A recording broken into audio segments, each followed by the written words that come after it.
네, 오늘 또 저와 함께 우리 주기도문 말씀을 통해서 함께 은혜를 나누기 원합니다.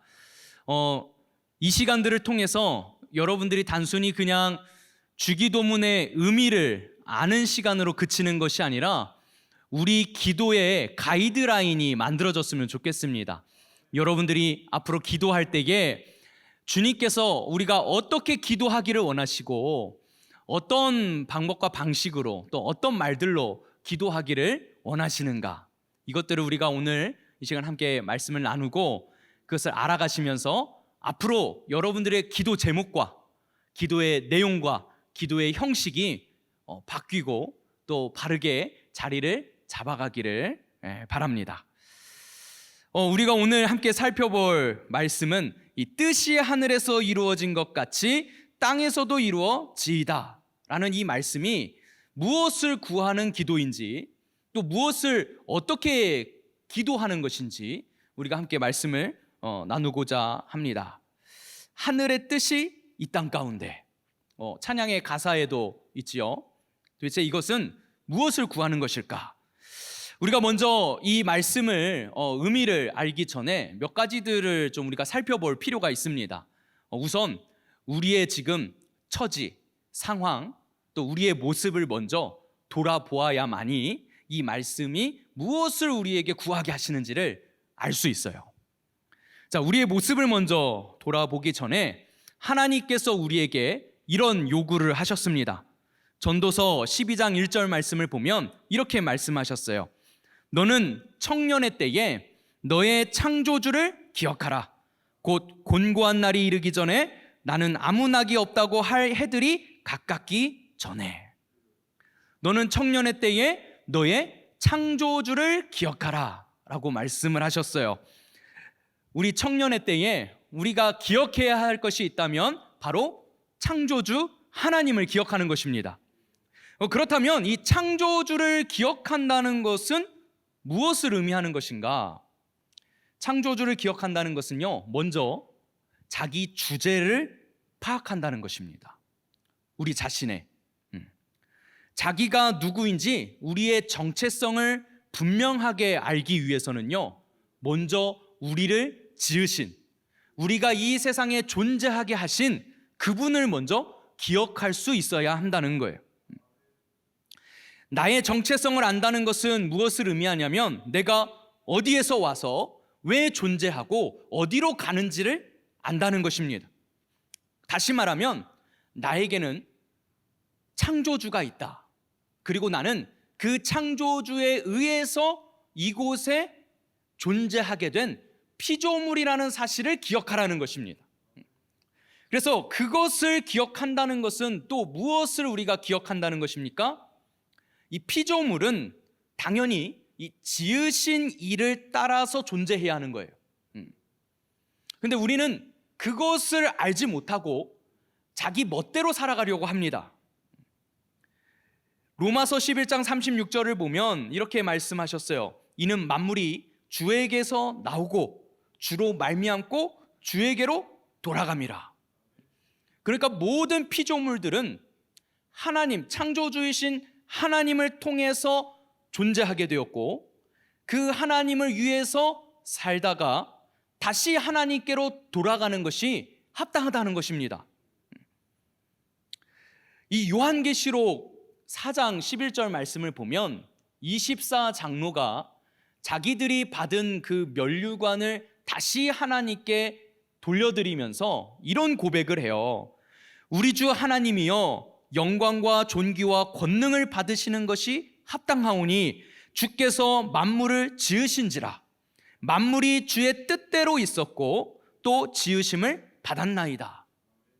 이 면류관을 다시 하나님께 돌려드렸다는 것은 이 땅에서 마땅히 해야 할 일을 한 것이지 이 면류관을 제가 받을 것이 아니라 이 모든 영광은 다 아버지께 있습니다 라고 하면서 그 면류관조차도 아버지께 돌려드리는 거예요. 예수님의 표현으로 빌려서 다시 표현하자면 우리는 무익한 종이로소이다, 이런 고백입니다. 그러니까 피조물은요, 이 지으신 이의 뜻을 따라서 존재해야 정상적인 것이지 자기 멋대로 자기가 하고 싶은 대로, 자기 뜻대로 살아서는 안 된다는 것입니다. 자, 골로새서 1장 16절 말씀을 통해서도 이렇게 말씀하셨어요. 만물이 그에게서 창조되되 하늘과 땅에서 보이는 것들과 보이지 않는 것들조차도 혹은 왕권들이나 주권들이나 통치자들이나 권세들이나 만물이 다 그로 말미암고 그를 위하여 창조되었고 라고 말씀하고 있습니다. 어떤 높은 자리에 있는 사람이라 할지라도, 어떤 많은 일을 하는 사람이라 할지라도, 어떤 능력을 많이 가진 사람이라 할지라도 모두는 다 주님을 위해서 지으심을 받았다라는 것입니다. 그런데 우리 인간의 문제는 무엇이냐면 자기 자리를 잊은 거예요. 자기가 있어야 할 그 자리. 창조주께서 우리를 지으실 때 우리 각자에 있어야 할 제자리가 있었단 말이에요. 그런데 그 제자리에 있지 않고 그 자리를 이탈한 것이 바로 죄입니다. 그것이 반역이었어요. 왜 이탈했습니까? 자기 스스로 자기 주체성을 갖고 싶은 거예요. 하나님과 상관없이 자기는 하나님과 떨어진 객체로서 자기 주체성을 가지고 자기 뜻대로, 자기 하고 싶은 대로 하고 싶었던 거예요. 하나님과 같이 되는 것. 그것이 바로 반역이었습니다. 자기 자리를 벗어난 것이죠. 막상 그렇게 되니까 어땠습니까? 막상 그렇게 되니까 그것이 모조리 다 잘못되었고, 우리는 하나님을 떠나서는 살 수 없는 존재였고, 우리가 저지른 이 죄가 얼마나 무섭고 얼마나 두려운 죄인지를 깨달은 거예요. 그래서 아담이 어떻게 했습니까? 숨었습니다. 하나님께서 창세기 3장 9절을 보면 범죄한 이후에 하나님을 피해서 숨어 있었던 아담과 하와에게 하나님께서 이렇게 말씀하셨어요. 여호와 하나님이 아담을 부르시며 그에게 이르시되 네가 어디 있느냐. 여러분, 하나님께서 아담이 어디 있는지 진짜 모르셔서 숨바꼭질 하듯이 막 찾아다니신 게 아니에요. 어디 있는지 다 아셨습니다. 하지만 하나님께서 전곡을 찔러서 질문하시는 거예요. 네가 어디 있느냐. 네가 지금 있어야 할 그 제자리에 있지 않고 자리를 이탈해서 네가 지금 어디 있느냐. 이 질문은 동일하게 우리에게도 하시는 말씀입니다. 내가 너를 이 세상에 존재하게 했고 나로 말미암아 살며 나에게로 다시 돌아와야 하는데 너는 지금 어디 있느냐? 너 지금 어디서 뭐 하고 있는 거야? 라고 지금 하나님 물으시는 거예요. 오늘 찬양의 가사처럼 우리는 감사하게도 하나님 앞에 예배 자리에 나와 있습니다. 하나님께서 부르신 그 예배 자리에 나와 있습니다. 여러분, 이 자리를 찾아서 올 수 있다는 것은 참 복된 일이에요. 우리 제자리를 하나님께서 내가 어디 있어야 하는지를 깨닫게 하시고 그 자리로 발걸음을 하게 하시고 이 비를 뚫고 이 자리에 나와서 앉아 있을 수 있도록 인도해 주셨다는 것은 복된 것입니다. 자기 자리를 아는 것. 이 죄는 자기 자리를 이탈하는 것에 있습니다. 이 자기 자리를 이탈하는 사람들, 우리 죄인된 인간의 특징이 무엇이냐? 그것은 바로 나 중심적이라는 거예요. 자기 중심적. 자기를 사랑하는 것입니다. 그래서 디모데후서 3장 2절 말씀을 보면 이 죄들을 열거할 때 가장 먼저 첫 번째로 열거한 것이 무엇이냐면 사람들이 자기를 사랑하며입니다. 자기를 사랑하며. 그 다음에 두 번째로 사랑하는 게 뭐예요? 돈을 사랑하며. 그것들을 자랑하고, 자랑하다 보니까 교만해지고, 다른 사람을 판단하고 비방하고, 부모를 거역하고. 뭔가 순서에 맞지 않습니까? 어쨌든 이 죄인된 인간의 가장 도드라진 특징이 무엇이냐면 바로 자기를 사랑한다는 것입니다. 이기적인 거예요. 자기중심적인 거예요. 나 중심적인 거예요. 신앙생활을 할 때도 마찬가지로 하나님 중심으로, 성령 중심으로, 말씀 중심으로, 주님의 몸된 교회 중심으로, 공동체 중심으로 신앙생활을 하는 것이 아니라 결국엔 나 중심이에요.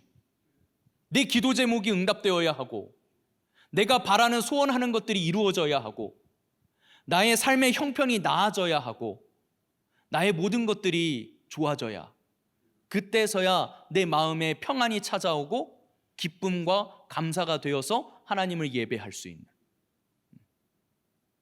어쩌면 우리 자신조차도 이 나 중심적인 자기를 사랑하는 마음에 갇혀 있진 않는지, 우리가 죄의 본질은 깨닫지 못하고 이 죄의 결과들만 우리는 판단해요. 죄의 결과들, 뭐 예를 들면 거짓말을 한다든지, 뭐 남의 것을 훔친다든지, 뭐 누구를 뒤에서 욕한다든지, 이 모든 그 죄의 그 본질이 어디에서 나옵니까? 그 나중심적인 사고에서 나오는 거거든요. 내 마음에 안 들면 비방하고 뭐 하는 거예요. 비판하는 거예요. 자꾸 언어를 정제하려니까 되게 힘드네요. 뒷담화를 까는 거예요.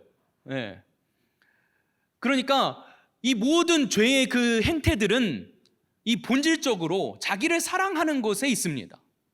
자기 욕심, 그리고 누구를 위해서 뭔가 선을 행할 때도요, 대부분 그 자기를 사랑하는, 자기 의에 빠져서 자기 만족에 의해서 선행을 하는 사람들이 있어요. 그러니까 우리가 선행을 하더라도 이 본질적으로 내가 무엇을 위해서 선행을 하는지, 자기 만족인지 자기 의인지, 이런 것도 우리가 고민해 볼 필요가 있습니다. 어쨌든 이 죄의 본질은 자기를 사랑하는 것에 있어요. 자기 뜻대로. 그런데 우리가 분명하게 기억해야 할 것은, 우리가 아무리 우리의 뜻을 주장하고 하나님께 관철시키려고 한다 할지라도 하나님께서 행하시는 일은 하나님 자신의 뜻을 이루어 가신다는 점입니다. 마태복음 20장 15절 말씀을 보면 하나님께서 심지어 예수님께서 이런 표현, 이런 비유까지 드셨어요. 내 것을 가지고 내 뜻대로 할 것이 아니냐, 내가 선함으로 네가 악하게 보느냐. 어떤 비유였습니까? 이 포도원 주인의 비유였어요. 일찍 나가서 뭐 한 달란트로 이제 품삯을 주고 데려왔다가, 근데 늦은 시간에도 똑같은 품삯으로, 그러니까 일찍 와서 일한 사람이 우리는 일찍 와서 일했는데 왜 동일한 품삯을 줍니까? 그때 이제 주인이 했던 말이죠. 내 것을 가지고 내 뜻대로 할 것이 아니냐, 내가 선함으로 네가 나를 악하게 보느냐.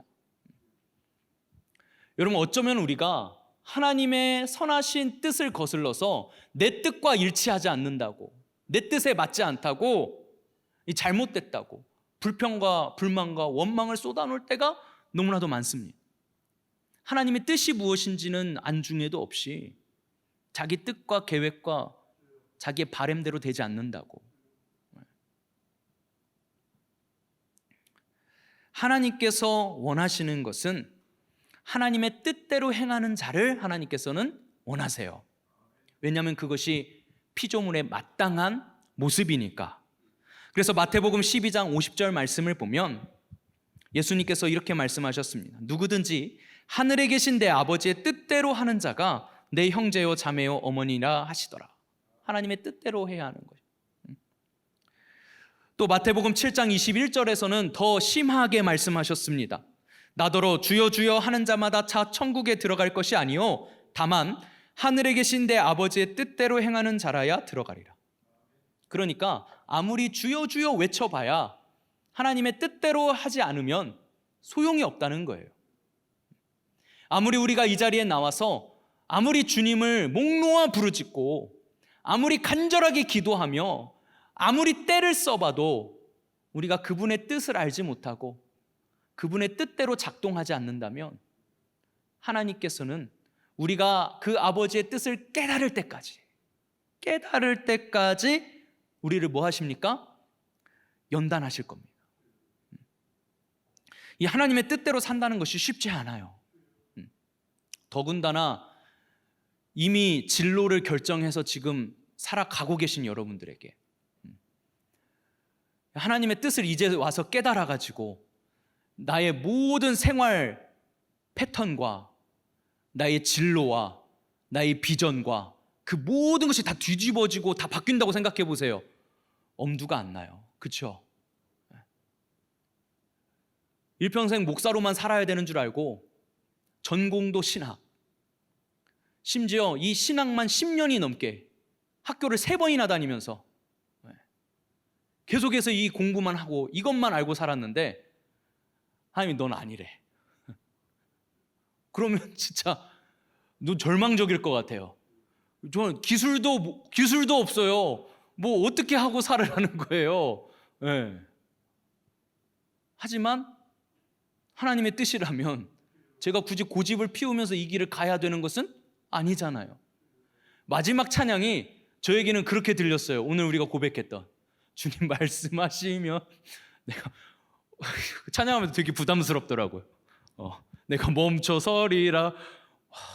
진짜 멈추면 어떡하지? 네. 여러분, 우리 인생이 그럴 수 있지 않습니까? 쉽지 않아요. 그래서 베드로전서 4장 12절 말씀을 보면 사랑하는 자들아 너희를 연단하려고 오는 불시험을 이상한 일 당하는 것 같이 이상히 여기지 말고 라고 되어 있어요. 우리가 말씀대로 살고 하나님의 뜻대로 살려고 하다 보면 우리의 뜻대로 되어지지 않기 때문에 때로는 그것이 우리에게 시험거리가 되고 낙심거리가 되고 우리를 넘어지게 하는 어떤 그런 어려움이 찾아옵니다. 그러나 그것을 이상하게 여기지 말래요. 오히려 13절 말씀을 보니까 오히려 너희가 그리스도의 고난에 참여하는 것으로 즐거워하래요. 도대체 이것이 왜 그리스도의 고난에 참여하는 것인가? 왜냐하면 예수님께서 우리를 위해서 죽으시고 고난당하신 이유가 무엇입니까? 우리로 잘 먹고 잘 살게 하기 위해서가 아니에요. 단순히 지옥불이 뜨거우니까 안 뜨거운 천국으로 우리를 안전하게 옮겨주시려고가 아니에요. 예수님께서 그렇게 하신 이유가 무엇입니까? 우리로 제자리를 찾아가게 하시기 위해서, 하나님이 누구이신지를 깨닫고 그분이 원하시는 것이 무엇인지를 깨닫고 정상적인 상태가 되어서 정상적인 자리에 가 있게 하시기 위해서 고난당하셨단 말이에요. 그러니까 우리가 이 세상 가운데서 내가 비정상이 정상을 찾아가기 위해서 당하는 그 고난과 시험과 어려움, 그것은 예수님의 고난에 참여하는 게 되는 것입니다. 그래서 우리가 그 일을 행하면서 당하는 치욕들이 있을 거예요. 내가 이런 일을 하기를 꿈꿨고 다른 사람들이 쟤 뭐 된대 막 박수 쳐주고 뭔가 잘 나가다가 갑자기 내 인생이 판도가 바뀌는, 때로는 그것이 창피하기도 하고 치욕스럽기도 하고 내게 수모가 되지만, 그러나 뭐라고 말씀하시냐면 14절 말씀을 보니까 너희가 그리스도의 이름으로 치욕을 당하면 복 있는 자로다. 영광의 영 곧 하나님의 영이 너희 위에 계심이라. 성령이 우리 안에 계시기 때문에 너희가 그 연단을 감내하고 기뻐할 수 있고 그 치욕조차도 복된 것으로 여길 수 있다는 것이죠. 이것은 우리의 마음을 내가 그렇게 먹기 때문에 가능한 것이 아니라 성령 하나님께서 임재하셔야만 가능하다는 말씀입니다. 기뻐하라는 거예요. 성령 하나님이 네 안에서 지금 너의 그 불편한 마음을 뚫고 역사하고 계시다. 그러니 기뻐해라. 네가 택한 자로다. 택함 받은 자로다. 이거 아닙니까? 그래서 16절에도 15절을 보니까, 그런데 우리가 고난을 착각할 때가 있어요. 우리가 주님의 말씀대로 하나님의 뜻대로 살려고 받는 고난이어야 되는데, 너희 중에 누구든지 살인이나 도둑질이나 악행이나 남의 일을 간섭하는 자로 고난을 받지 말려니와. 그러니까 엉뚱한 것으로 고난받는 것으로 착각하지 말고, 그것으로 고난받지 말고, 오히려 16절에 그리스도인으로 고난을 받으면 부끄러워하지 말고 오히려 하나님께 영광을 돌리라. 우리가 하나님의 말씀대로 하나님의 뜻대로 살려고 하다가 받는 고난은 기뻐해야 할 일입니다. 무엇보다 부끄러워할 일이 아닙니다. 잘 나가던 내가 내 인생이 멈춰도 부끄러워할 일이 아니에요. 오히려 그것은 간증거리입니다. 나 이렇게 세상적으로는 잘 나가던 사람이었는데 내가 주님 만나고 나서 내가 주님 위해서 살고 있는 나 이런 사람이다. 세상 사람들이 비웃겠죠. 네. 저거 교회 며칠 나가더니 돌았구만. 아주 뭐 이렇게 표현하겠죠. 하지만 그것은 우리에게 영광이 됩니다. 언제 영광이 될까요? 주님 다시 오셔서 이 땅에 하나님의 나라가 완성될 때 우리가 옳았다는 것이 그날 다 드러나는 거예요. 이 세상에 썩어질 것들은 다 사라지고 그 명예, 그 가진 것들 다 온데간데 없어지고 딱 남는 거 무엇입니까? 내가 주 뜻대로 살았다는 것, 네가 옳았다는 것, 그것을 하나님께 인정받는, 그때 우리가 하나님의 영광에 동참할 수 있는 거예요. 여러분, 무엇을 취하시겠습니까? 영원한 영광입니까? 아니면 온데간데 없어질 이 썩어질 것들입니까?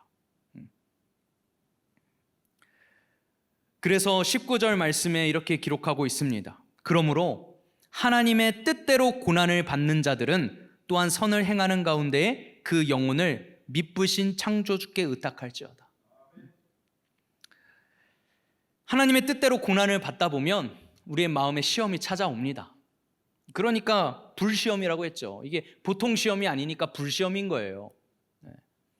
이 당시 초대교인들에게는 정말 그 원형 경기장에서 사자에게 물어뜯길 수도 있고 인간 양초로 만들어져서 태워질 수도 있는 정말 이건 불시험인 거예요. 오늘날 세상에서는 교회 다닌다고 해서 잡아다가 고문을 하거나 사자밥으로 내던지거나 혹은 인간 양초를 만들어서 태우진 않지만 오늘날 우리에게 있어서 고난은 무엇입니까? 그리스도인으로 살기 위해서 이 세상의 풍족한 것들을 포기하는 거예요. 외부적 요인이 아니라 내 안에서 오는 시험입니다. 이것이 바로 불시험이에요. 그런데 내가 하나님의 뜻대로 살려고 그 고난을 당할 때 우리는 우리의 의지와 우리의 마음먹기에 달려있는 것이 아니라 누구를 의탁해야 합니까? 하나님께 의탁하셔야 돼요. 하나님께 맡기셔야 합니다. 그래서 하나님께서 우리를 고쳐주시고 우리를 바꿔주셔야 가능한 거예요. 그래서 성령님께서도 우리를 위해서 간구하십니다. 로마서 8장 26절 27절 말씀을 보면 이와 같이 성령도 우리의 연약함을 도우시나니, 우리의 연약함을 도우시나니. 우리는 너무나도 연약해요. 하나님의 뜻대로 살아야 되는데 우리의 소욕이, 우리의 욕망이 우리를 그렇게 놔두질 않아요. 계속 우리 안에서는 이 세상의 것들을 추구하는 마음이 계속 올라온단 말이에요. 우린 연약한 자들입니다. 그래서 우리가 기도할 바를 알지 못해요. 여러분, 기도하지만 그것이 진짜 하나님께서 원하시는 기도인지, 하나님이 기뻐하시는 기도인지, 응답하실 기도인지 우리는 알지 못하고 그냥 구하는 거예요. 하나님 그거 다 들으시지만 무조건 다 응답해 주시진 않았잖아요. 그렇죠? 그건 여러분들 인정하시죠? 네. 우리는 사실 기도할 바를 알지 못하는 사람들이에요. 우리는 모르는 사람들입니다. 우리가 아무거나 구해도 다 하나님은 들어주시는 분이야. 하나님은 우리 아버지시니까, 아버지이시기 때문에 엉뚱한 거 안 주시는 거예요. 우리에게 필요한 것들만 주시는 거예요. 좋은 것으로 응답하시는 분이세요. 내가 원하는 것이 좋은 것이 아닙니다. 하나님께서 좋은 것으로 우리에게 응답해 주세요. 우리는 그것을 원치 않을 수도 있지만, 그래서 우리는 기도할 바를 알지 못하지만 누가 우리를 위해서 탄식하며 친히 간구하십니까? 성령 하나님께서 말할 수 없는 탄식으로. 여러분, 성령님께서 우리 안에서요 말할 수 없는 탄식으로 기도하신대요. 왜요? 오죽 답답하면, 네, 오죽 답답하면 우리를 위해서 탄식하시면서 기도하시는 거예요. 내 안에서 탄식하시는 하나님을 기억하세요. 그래서 성령 하나님께서는 하나님의 뜻에 부합하게 구하십니다. 우리는 어떻게 기도할지를 모르지만 성령 하나님께서는 아세요. 하나님의 영이시기 때문에 하나님이 무엇을 기뻐하시는지, 하나님께서 어떤 기도를 원하시는지, 하나님의 뜻이 무엇인지를 아시기 때문에 하나님의 뜻에 부합한 기도를 하세요. 이어지는 28절에 우리가 알거니와 하나님을 사랑하는 자, 곧 그의 뜻대로 부르심을 입은 자들에게는 모든 것이 합력하여 선을 이루느니라. 하나님께서, 성령님께서 하나님의 뜻대로 구하시기 때문에 우리의 인생 가운데 무슨 일이 일어나요? 모든 것이 합력하여 선을 이루는. 그래서 하나님의 뜻대로 모든 일들이 이루어지도록 성령님께서 구하시는 거예요.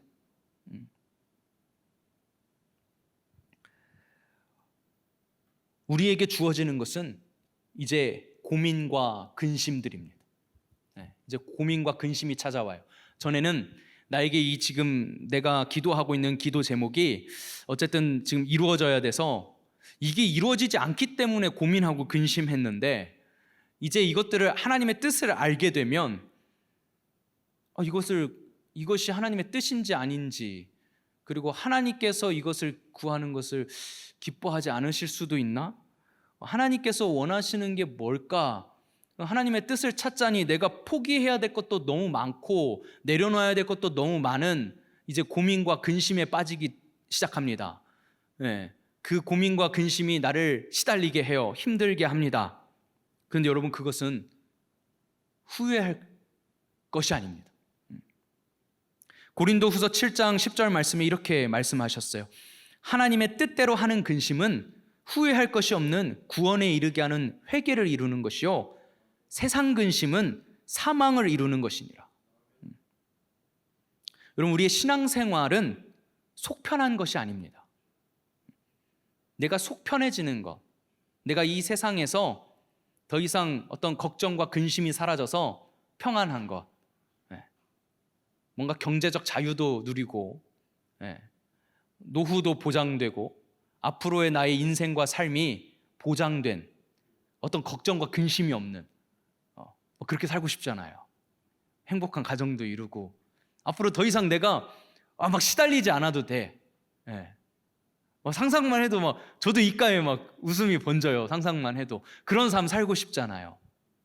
그리고 마치 신앙생활 잘하면 하나님이 그런 삶을 살게 해주실 것 같잖아요. 그건 우리의 착각입니다. 신앙생활을 하면 내 속이 편해질 것이다. 이것은 세상적으로 편해지는 것을 의미하는 것이 아닙니다. 내가 하나님의 뜻을 깨달았기 때문에 평안이 찾아오는 거예요. 그리고 우리는 하나님의 뜻대로 살아야 되는 걱정과 고민과 근심에는 여전히 시달리게 되는 것입니다. 그래서 고린도후서 7장 11절 말씀에도 이렇게 말씀하셨어요.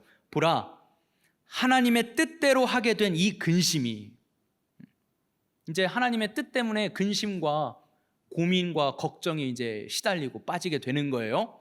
뭔가 내 생각과 달라지니까, 내 계획과 달라지니까, 내 꿈과 비전과 달라지니까 이제 고민에 빠지고 근심에 빠지게 된 거예요. 그런데 이 고민과 근심이 우리를 세상으로 빠지게 하지 않고 비정상적인 자리에 있게 하지 않고 우리를 제자리로 찾아오게 하시는데, 이 근심 때문에 뭐라고 돼 있습니까?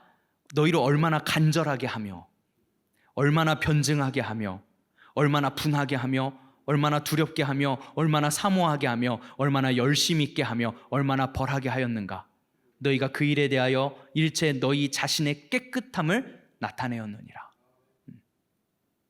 더 이상 우리가 세상에 빠져 사는 삶이 아니라, 세상의 것을 취하기 위해서 자기를 사랑하는 삶이 아니라, 돈을 사랑하는 삶이 아니라, 욕심에 이끌린 삶이 아니라, 오직 하나님의 말씀이 가라 하시는, 있으라 한 그 자리에, 부르신 그 자리에 있는 삶, 그렇게 사는 삶.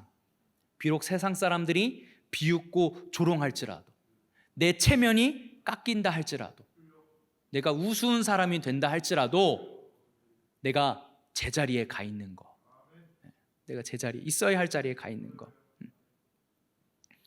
그래서 이 모든 것을 하나님께 맡길 수 있을 때 평안이 찾아오는 거예요.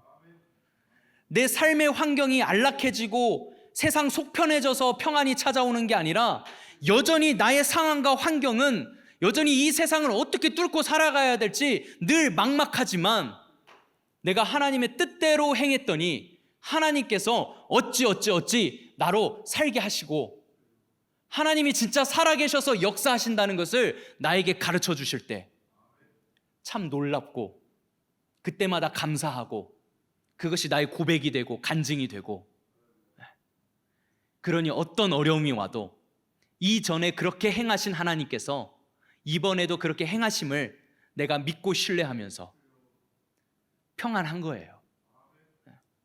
지금 당장 내가 먹을 것이 없지만 평안한 거예요. 왜요? 하나님을 믿으니까, 내가 하나님을 신뢰하니까. 최소한의 내가 적어도 하나님을 신뢰하기 때문에 하나님의 뜻대로 살려고 몸부림치고 발버둥 치고 있으니까. 적어도 지금 내가 기도하는 것은 나의 무엇을 이루어 달라고 기도하는 것이 아니라 나는 지금 아버지의 뜻을 구하고 있으니까. 아버지, 저는 잘 모르겠습니다. 내가 어떻게 지금 선택을 하고 어떻게 살아야 될지 모르겠습니다. 다만 한 가지 내가 바라고 원하는 것은 내가 아버지의 뜻대로 사는 것입니다. 그러니 아버지, 가르쳐 주세요. 깨닫게 해주세요. 생각나게 해주세요. 그럼 내가 그렇게 살겠습니다. 이런 자세요. 그런 의미에서 우리는 하나님의 뜻을 구해야 돼요. 하나님의 뜻을 구해야 돼요. 우리가 구하여도 얻지 못하면 무엇 때문에 얻지 못하는 것입니까? 다 자기 욕심으로 구하기 때문에 얻지 못한다고 성경은 써 있어요. 근데도 계속 기도하실 거예요. 누가 이기나 보자 하고. 그 하나님이 그 써놓은 것도 써놨는데도 고집을 피우면 그 어쩌자는 겁니까? 그래서 친절하게도 이렇게도 써놓으셨어요. 요한일서 5장 14절 말씀을 보면, 그를 향하여 우리가 가진 바 담대함이 이것이니 그의 뜻대로 무엇을 구하면 들으심이라. 야, 이거 너무 무릎을 탁 칠 일 아닙니까? 우리의 기도가 응답되는 비결은 아버지의 뜻을 구해야 있는 거예요. 한나는 막 술 취한 것처럼 떼쓰고 막 그랬더니 아들 주셨잖아요. 여러분, 그게 한나의 기도가 응답된 거로 여러분은 보이십니까? 아니면 하나님의 뜻이 이루어진 것으로 보이십니까? 제 눈에는요, 한나가 진 걸로 보여요. 왜요? 결국엔 한나가 어떻게 엎드렸습니까? 그 아들을 아버지께 드리겠습니다. 저는 한나가 굴복한 것으로 보이지 하나님이 한나의 뜻을 너무 간절하게 구하니까 응답해 주신 걸로 보이질 않아요. 그거 말고는 그 자기 뜻대로 구했는데 응답된 게 별로 없어요, 성경을 보면. 근데 그 한나의 기도 붙잡고 막 기도하더라. 아들 그렇게 주셨는데 기도하면 아들 주신다고. 그리고 이제 그러니까 우리가 착각에 빠져 있는 거예요. 명확한 것은 그의 뜻대로 무엇을 구하면 들으심이라. 그래서 기도를, 오늘 우리에게 기도를 가르쳐 주신 예수님께서도 기도를 가르쳐 주시지만 않으시고 우리에게 직접 본을 보이셨는데, 마태복음 26장 39절 말씀을 보면 예수님께서도 이렇게 기도하셨습니다.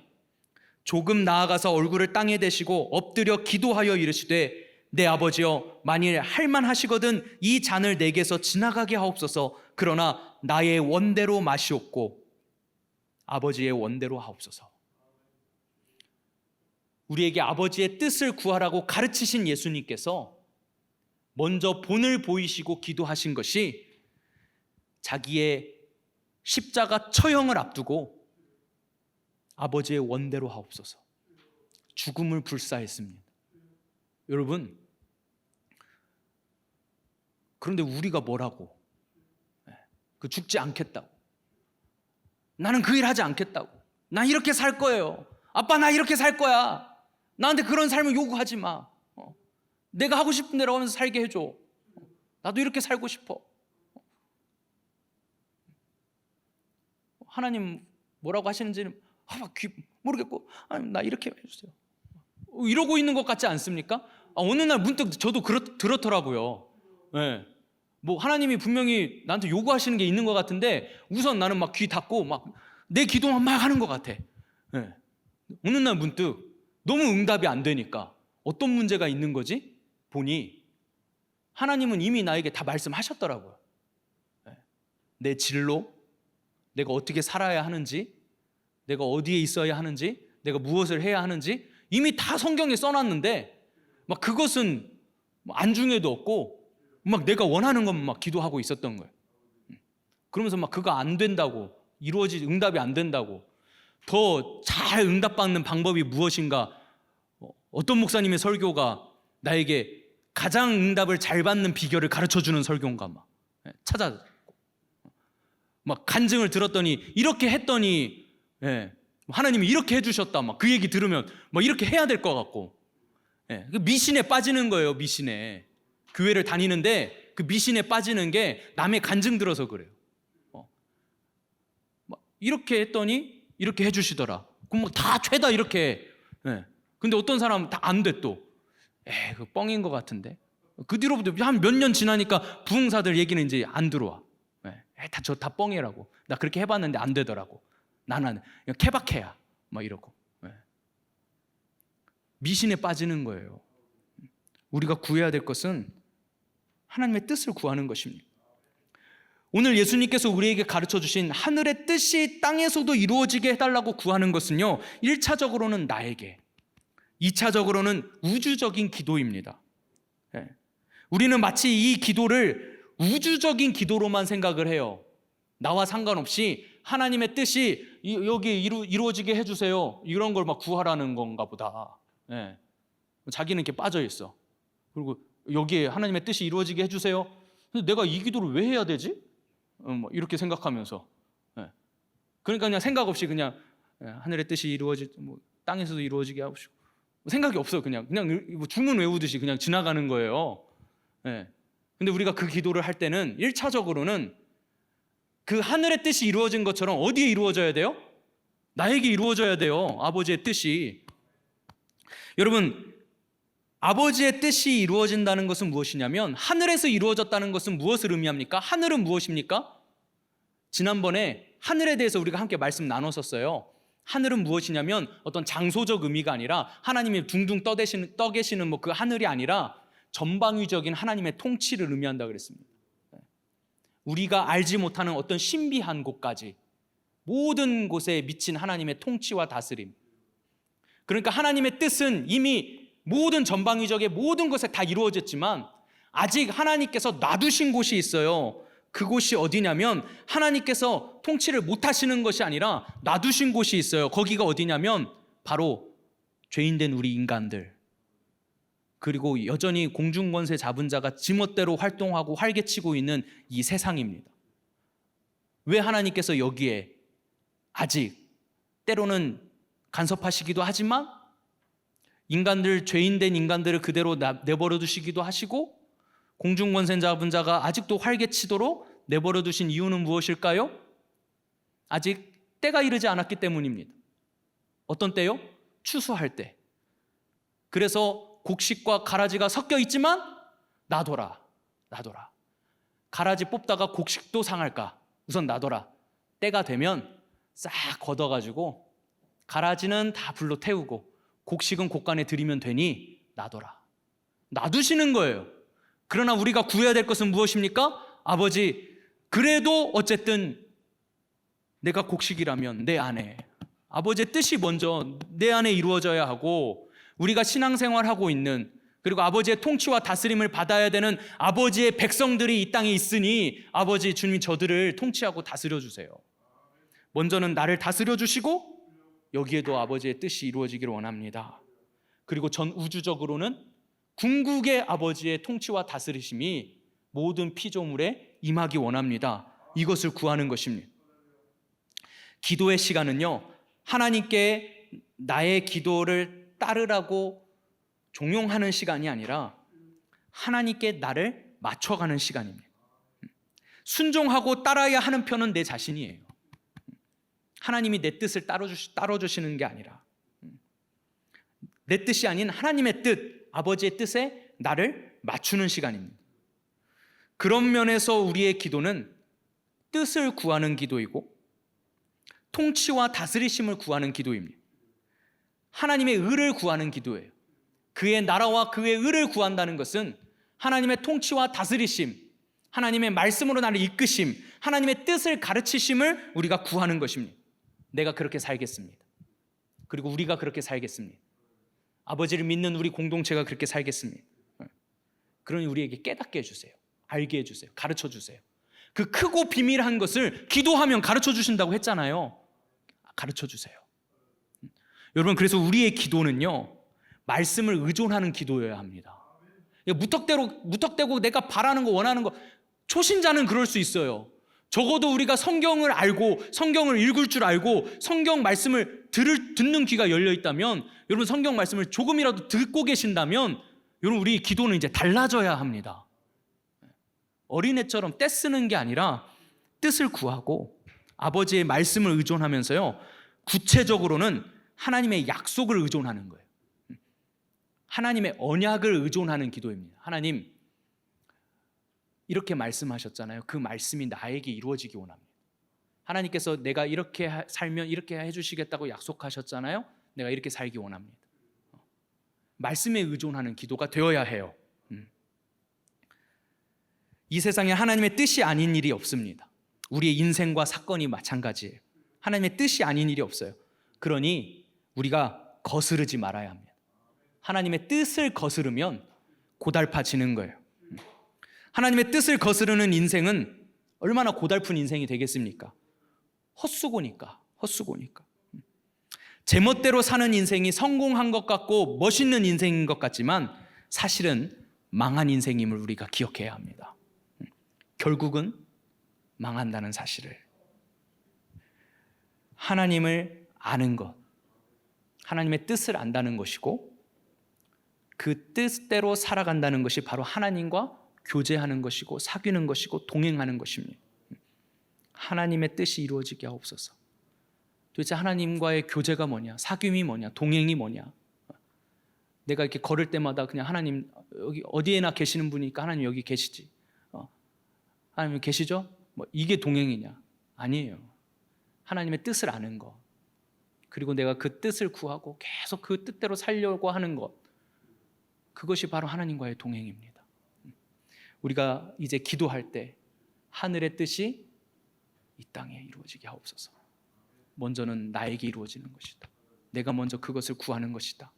이것을 기억하시고 오늘 또 우리가 기도할 때 하나님의 뜻을 구할 수 있는, 아버지의 나라와 아버지의 의를 구할 수 있는 저와 여러분들 되시기를 예수님의 이름으로 부탁을 드립니다.